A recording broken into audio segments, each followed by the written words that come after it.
Victory, you say? Equals RK equals. Part 1. Equals RK equals.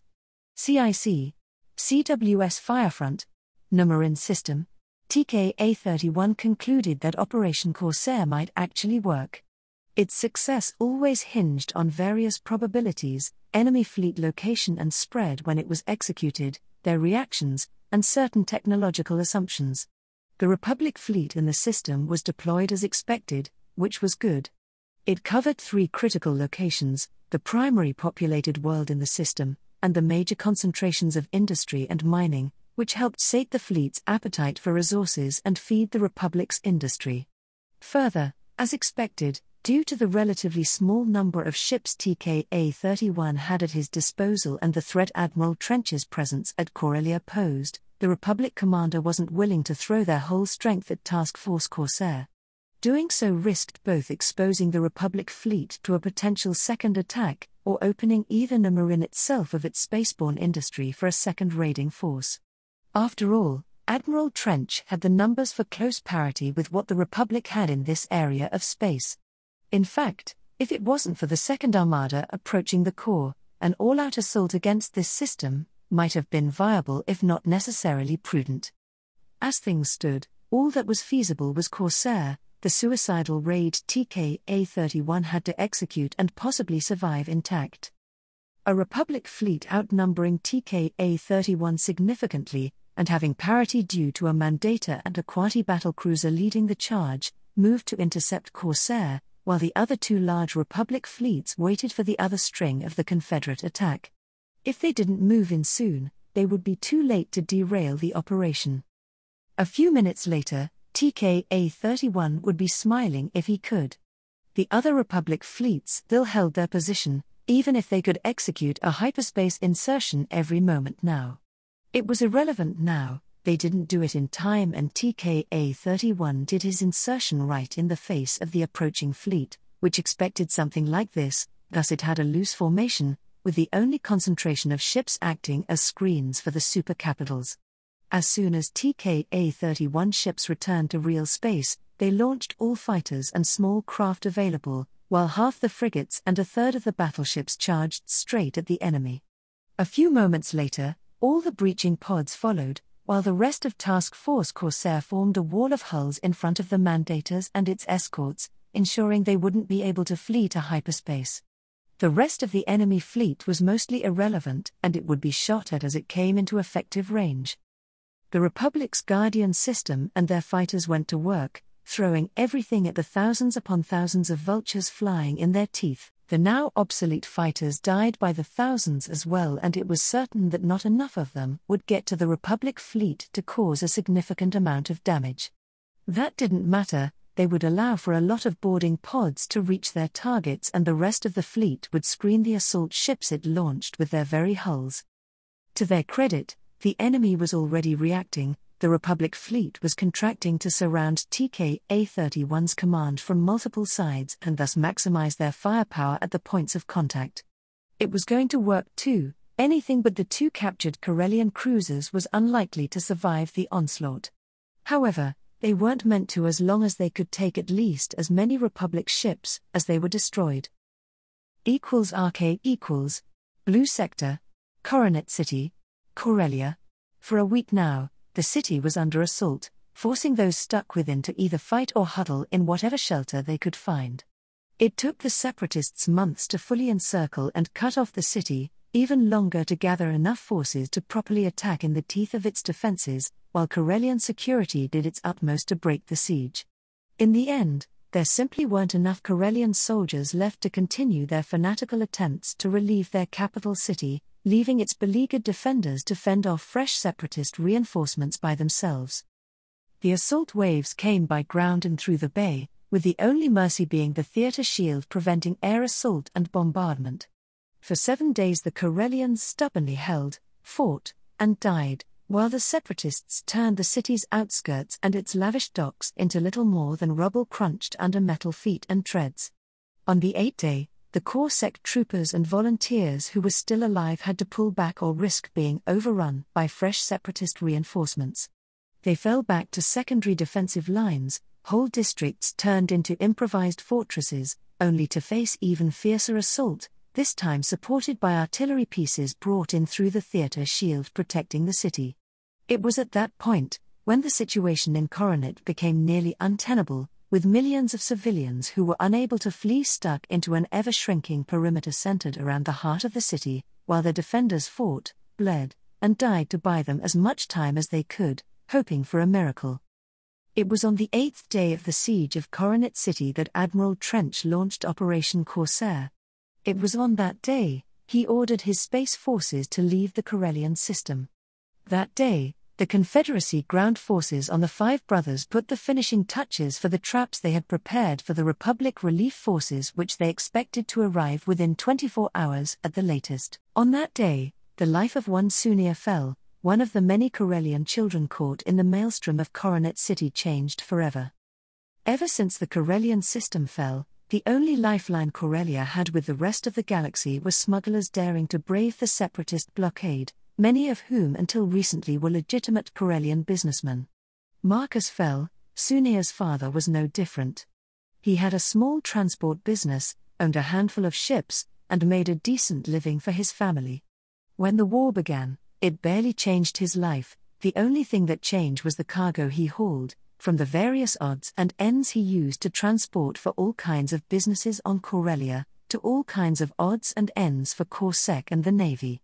It was only when the Separatists launched their grand offensive, when against all odds they pushed the Republic out and defeated the Navy, did things change, and for the worse. Marcus' son and wife were stranded at Coronet City, with Corellia itself almost completely cut off by a strong separatist blockade. It was strong enough that he didn't even dare risk trying to pick his family and flee with them. They were safer on the ground even with the separatists invading. Yet, there was still something Marcus could do. He still had a few ships, his crews were all good Corellian boys and girls, all patriots, and Corellia needed them. It needed all kinds of supplies they could smuggle, from food and medicine to power cells and weapons. That was how Marcus fell, a legitimate businessman, became a smuggler. It was how he lost his ships and crews one by one as they eventually ran afoul of the enemy blockade. Marcus himself was lucky. He flew his first ship, the good, trusty freighter which he used to build up his small business in the first place.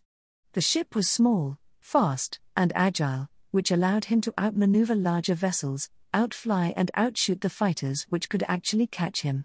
Nevertheless, the primary reason why he lasted as long as he did was his cautious nature. He didn't take insane risks when they could be avoided, and he aborted more than one run to preserve his ship and cargo. However, when the separatists cut off Coronet City with his wife and son stranded behind, Marcus threw all caution to the wind and was among the first to volunteer to supply the city against a gauntlet of frigates, fighters, and air-to-ground emplacements.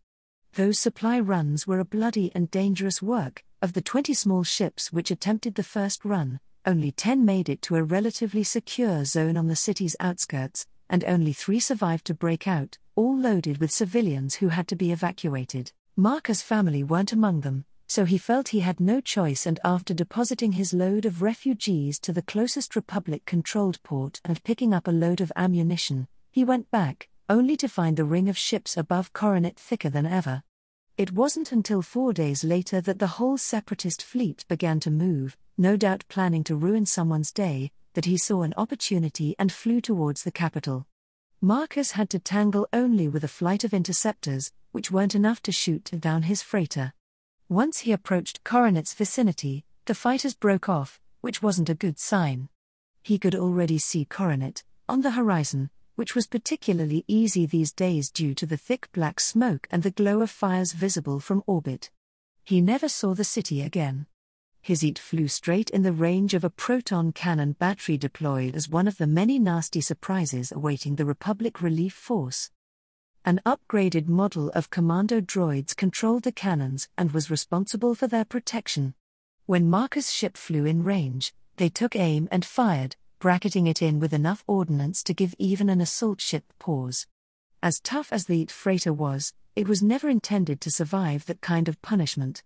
It didn't help that Marcus' cargo hold was chock full with ammunition and explosives. After the 7th day of the assault on the capital, no smuggler managed to reach Coronet City and offer its straining defenders any supplies. The trap was in place and partially tested. The only thing needed was for the Republic to spring it and suffer the consequences. RK equals Part 2 RK equals Numerin system. The space in front of the breaching pods and transports lit on fire, while countless vultures sacrificed themselves like a shield made of living metal.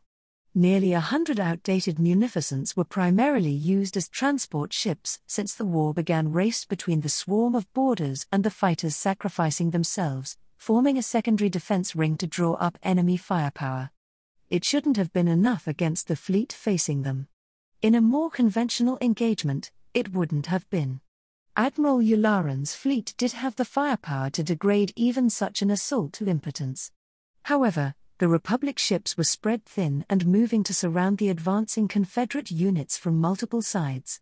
This tactic had two large advantages. It allowed Admiral Yularen to maximize his firepower at the points of contact between the opposing forces, and as importantly, it significantly diminished the odds of the CIS ships to manage a ramming attack, which would have been much easier against a concentrated fleet with much less space to maneuver. The downside was that the Republic fleet was in practice divided into battle groups which were barely in mutual support range, and thus the effectiveness of their Guardian systems was degraded, allowing for the Vulture Armada to survive much longer than it would have otherwise. The frigate following those fighters was less fortunate. They were much larger targets, and Admiral Yularen had a handful of warships with silencers installed escorting his supercapital warships. By the time the Republic commanders figured out the nature of the Confederate attack and abandoned the attempt to properly englobe the enemy forces, it was too late. TK-A-31 had launched his gambit, and for a short while, he would have a rough parity of firepower with the Republic formation that was the heart of Admiral Yularen's fleet. It wouldn't last, of course. Within just a handful of minutes, the rest of the Republic fleet would crash into the Confederate force, subjecting it to the kind of firepower even Corellian cruisers couldn't shrug off. Those few minutes were critical, and what TK-A-31 had done his best to achieve. The surviving vultures decelerated at speeds which would have been fatal to organic crews even with inertial compensators, throwing themselves at the Republic fighters that came to face them. It was a suicidal maneuver, even more so than throwing themselves at an unbroken fleet with a fully operational Guardian system. The same could be true for the frigates behind them, which enemy fire mostly turned into wrecks by that point, yet even those wrecks could offer some cover and distraction for the transports swarming around them. The vultures burned, shattered by missiles and laser fire. Then boarding pods and transports began dying in numbers that no organic commander would have deemed acceptable if they carried organic troops. By the time TK-A-31's fleet was fully engaged, nearly 80% of his boarders were dead before they reached their destinations. For almost any other force the galaxy had ever seen, Operation Corsair would have already been an unmitigated disaster. As far as TK-A-31 was concerned, so far his mission was going better than anticipated. 20% of the 1,600,000 boarding droids reaching their targets was good. Even after accounting for some droids not making it inside intact or latching on the Republic warships, that still meant roughly 300,000 advanced war droids would be swarming through the core of the Republic fleet engaged with TK-A-31, just as he was about to hit them frontally with everything he had, emergency power to the engines. TK-A-31's orders spread through the CIS combat net, and the core of the fleet accelerated far beyond safe limits, seeking to go within the Republic formation coming straight at them, at which point, the rest of the Republic fleet would have trouble concentrating their firepower on his ships without risking a friendly fire. As a bonus, such a close engagement would allow him to cause as much damage as possible, especially to the enemy ships which received the least amount of boarders or the few which avoided being boarded altogether. RK equals Republic Cruiser Stardust, Numerin System. The breaching pod slammed into its target with a deafening clang that echoed through its troop compartment. High-powered plasma cutters sliced through the service hatch of the Venator, then a shaped charge propelled the cut slab of metal inside the ship. Smoke and concussion grenades followed, thrown by the upgraded commando droids, who raced through one after another after the rapid detonations, clearing the way of any potential resistance. Within moments the boarders were inside the ships, facing off against a handful of wounded and dazzled crew members, all of them unarmed. The commandos dispatched them with well-aimed shots and headed for the nearest objective, the manual controls of a turbo laser turret. Once secure and under their control, they would proceed towards the next target. 200 meters and 5 decks away, another breaching pod cut through a hatch, deploying its cargo. A swarm of Mk2 buzzer droids began to spread through the Republic warship, heading for the ventilation ducts in search of shortcuts leading to the main power lines.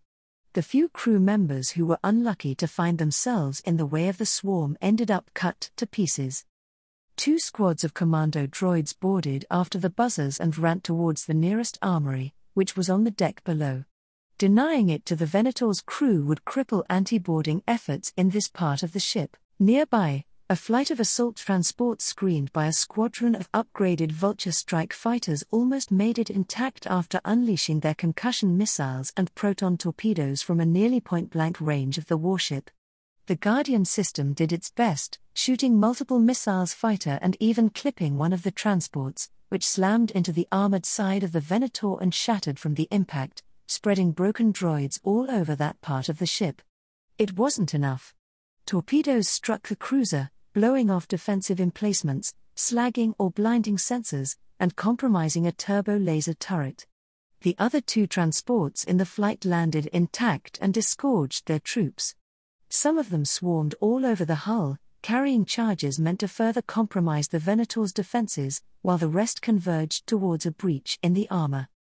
A lone torrent fighter came from the port side of the cruiser and strafed the droids crawling over it, before launching a pair of missiles at the closer transport, blowing it off the Venator. The Republic fighter turned for another attack run, only to find itself in the way of another flight of assault transport, which shattered it with their chin-mounted laser cannons before making their final approach. A missile launched from one of Stardust's division mates sliced in half one of the transports, however the other 2 reached the Venator intact and safely delivered their charges, swarms of buzzer droids and 2 companies of war droids. When all was said and done, the Stardust was lucky. She was merely boarded by enough droids to outnumber her crew 2-1. Other Republic cruisers and Admiral Yularen's flagship were less fortunate. Victory, you say? RK equals. Part 3. RK equals. CIC. Mandated 2-star Dreadnought, the pride of the Corps. Namarin system. It didn't take Obi-Wan long at all to figure out exactly what was happening. Unfortunately, doing something constructive about it was easier said than done. Comms, hail Rear Admiral Falconer. The Vanguard will execute a hyperspace insertion 1 light second behind Admiral Yularen's fleet and advance to cut off and destroy any separatist ships that break through. As soon as the enemy capital ships are neutralized, I want reinforcements flowing into any of our ships which are being boarded. The Jedi Master began issuing orders. I want an ion cannon heavy task force formed ASAP to neutralize any of our ships that might fall into enemy hands. Fleet Captain Snova will be in charge of it. At that, Kenobi's staff went to work with a vengeance. Their quiet murmurs created a permanent buzz in the back of the CIC, which was the fleet commander's domain. Further, I want 3 scout groups to leave for Corellia ASAP and report the status of the system on arrival. While Obi-Wan was reasonably sure that Admiral Trench wasn't about to throw everything he had against Namarin in a nearly suicidal attempt to overwhelm the Republic forces here before Vale broke free into the core, he wouldn't be certain of it for at least a few more minutes.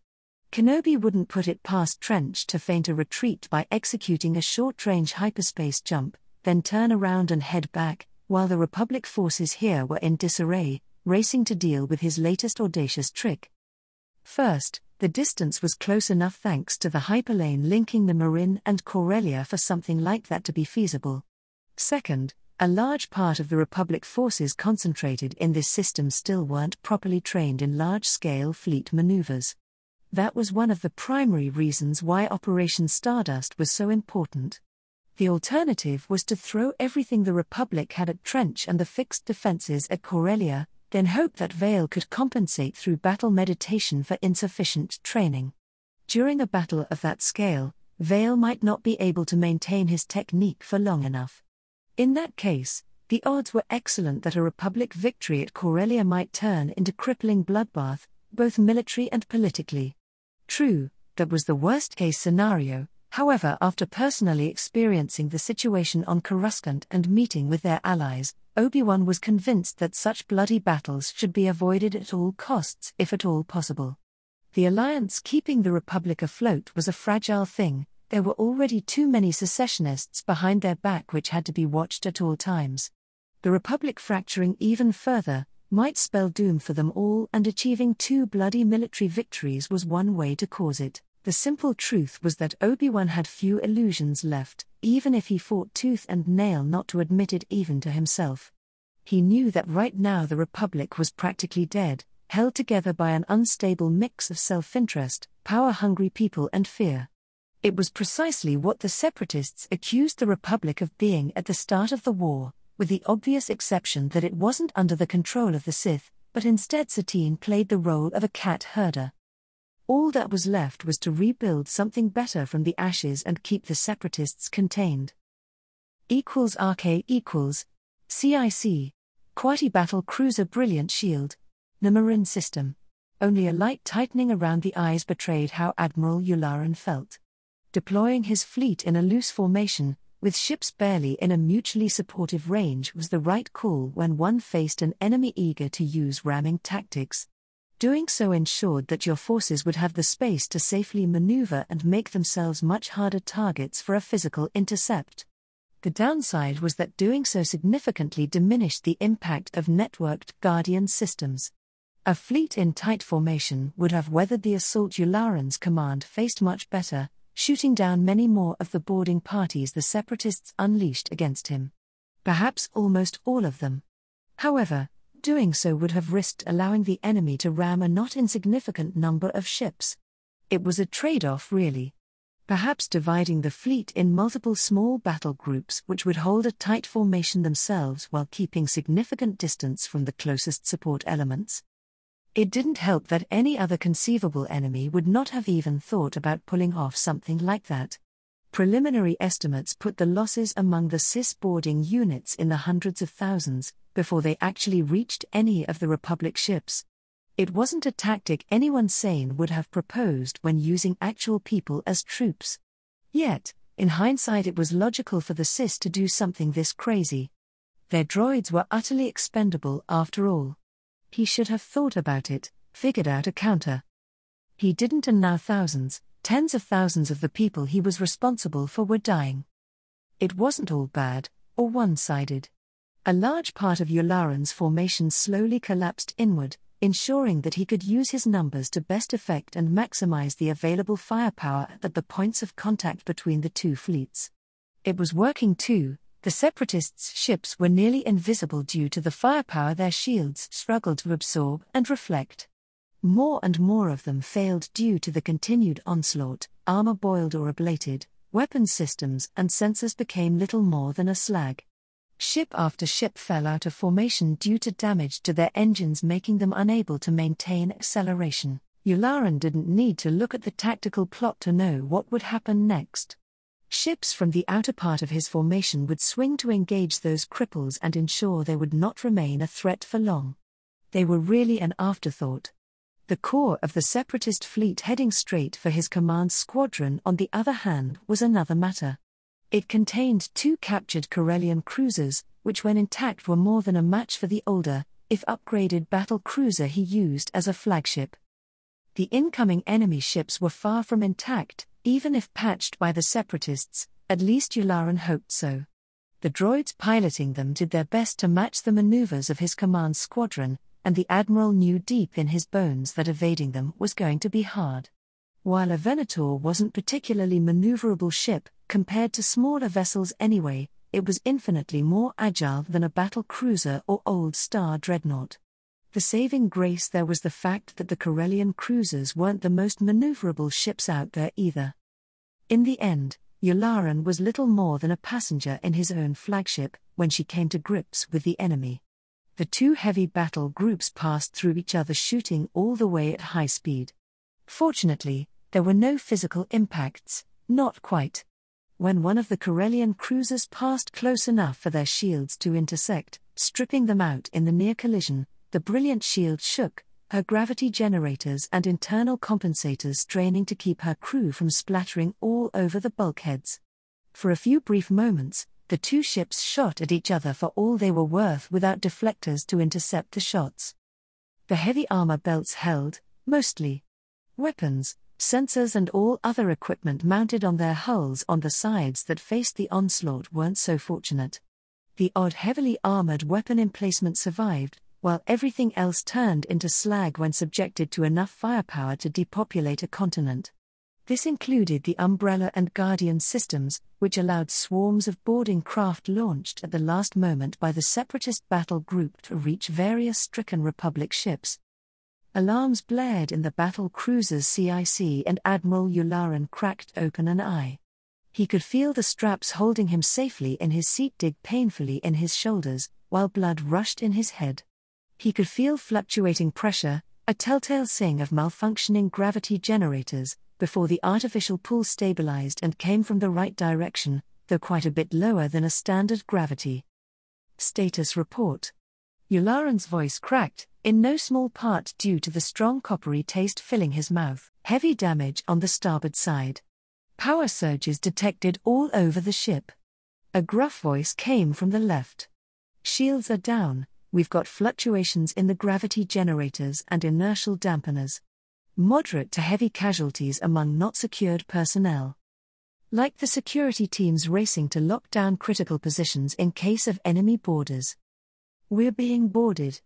Another voice reported. Yularen shook his head in a futile attempt to clear it. If comms are still up, Rear Admiral Toliv is to assume command of the fleet. Yularen croaked. Breathing was becoming harder, and there was more blood in his mouth. Aye, sir. A different, familiar voice announced. Admiral Toliv is to assume command of the fleet. The comm officer repeated among fits of coughing.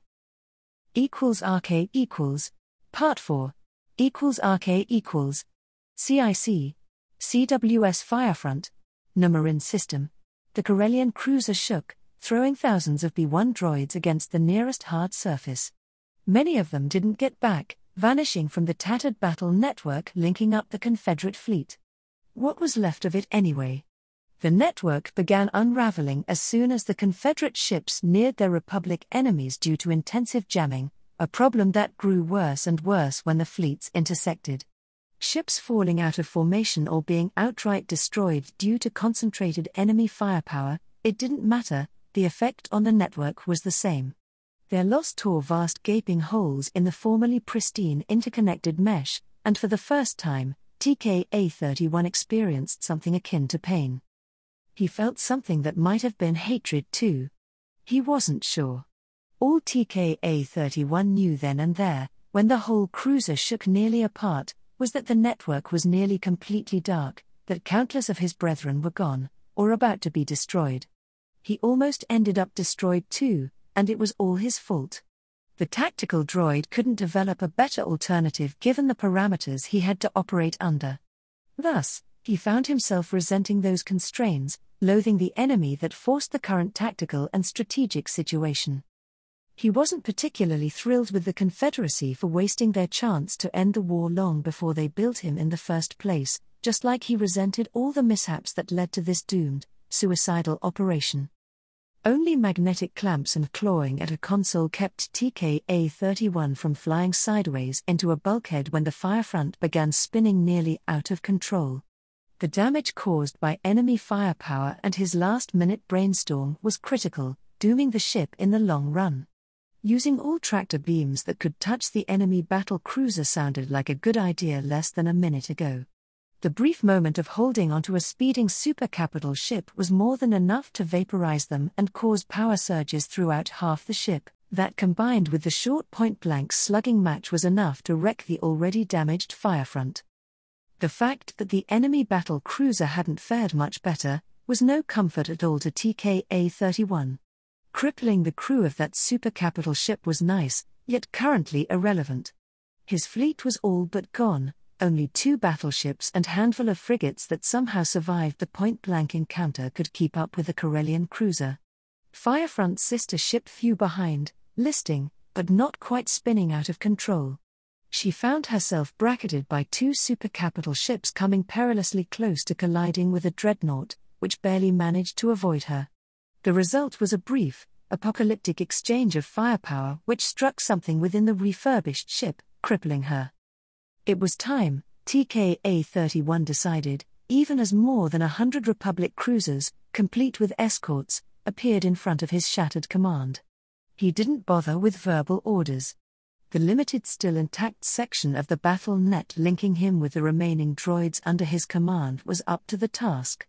The few surviving escorts accelerated even faster, disregarding all safety concerns and threw themselves at the approaching enemy fleet.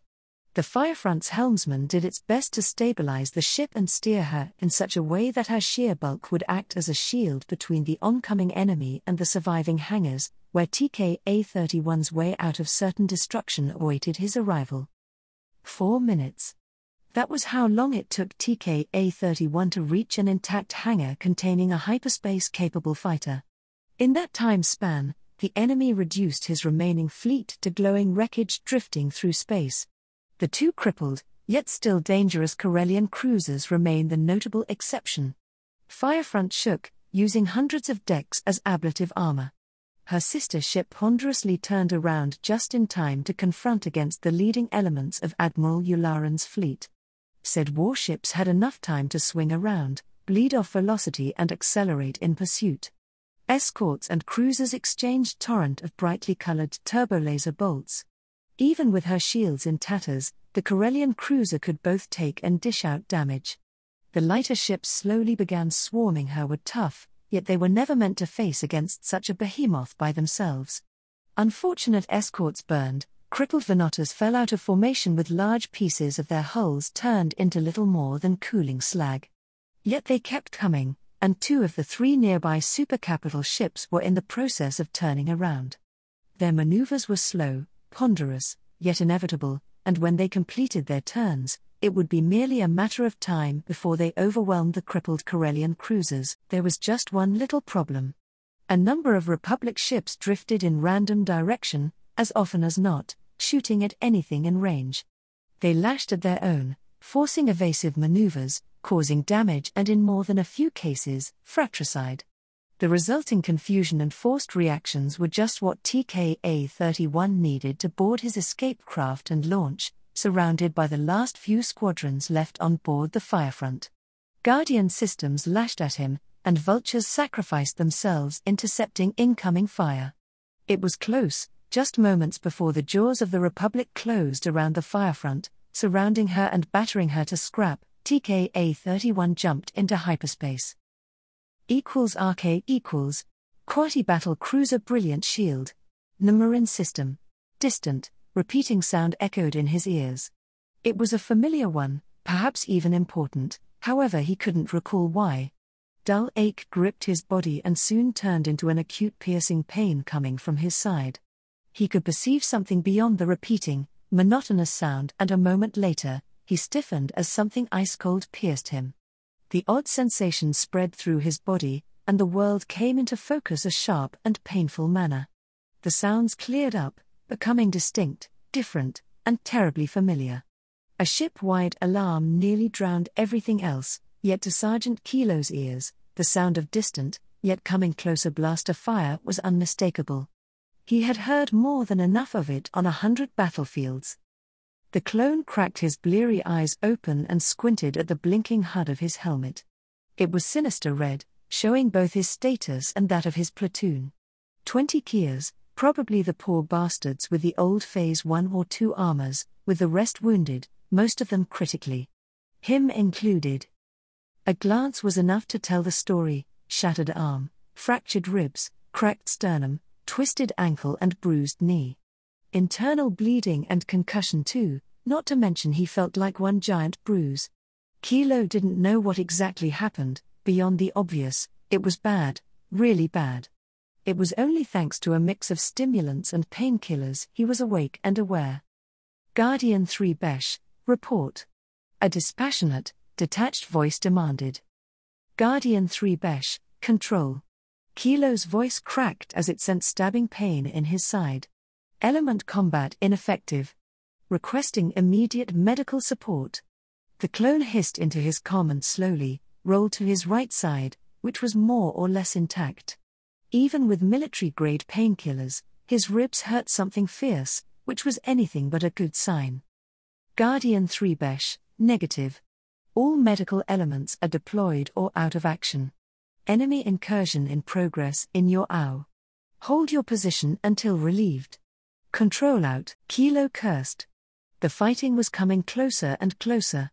He was reasonably certain he could even hear the clanging of approaching droid feet. Not good. The clone slowly and painfully got to his knees and looked around. He was at one end of a bloody pile. Whatever happened slammed everyone in the corridor against the upper left part of the ceiling before they crashed on the floor. Kilo could see the broken, unmoving forms of multiple armored troopers. A few more twitched, which mean they were alive for now. There were at least a dozen crew members too, who were a mess. Shattered skulls and compound fractures leaked blood that pooled on the floor. The poor bastards had only their uniforms to protect them, which obviously did nothing of the sort. The sergeant cursed and searched for the nearest weapon, which turned out to be a blaster rifle buried below multiple crushed crew members. It took a lot of effort to pull it out, but at least it was in working order. Only then, Kilo allowed himself to check the status of the nearest still-alive trooper. The man wore a Phase 2 armor, which was visibly dented in multiple places. How he was still alive, Kilo had no idea.